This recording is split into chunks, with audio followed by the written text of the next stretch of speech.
আসসালামু আলাইকুম YouTube viewers, সবাই কেমন আছেন? আবারও এসএন টেকনোলজির পক্ষ থেকে আরও একটি ভিডিও নিয়ে হাজির হলাম।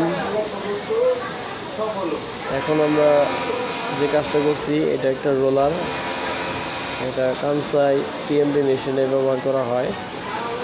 আমরা এখন একটি আইলেট বটম করব, যার জন্য রোলারটাকে ঘষে নিলাম।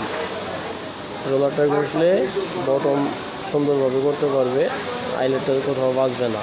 এই জন্যই আমরা এটাকে প্রথমে গ্রাইন্ডিংয়ে ঘষে তারপরে ডায়মন্ড ফাইল এর মাধ্যমে ফিনিশিং দিচ্ছি, কারণ ধারালো কিছু যাতে না থাকে।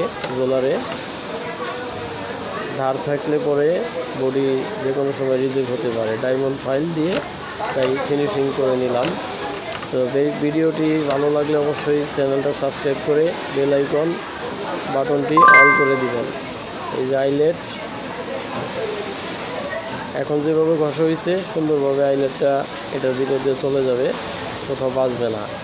তো চলুন দেখি এটা কীভাবে মেশিনে সেট করি।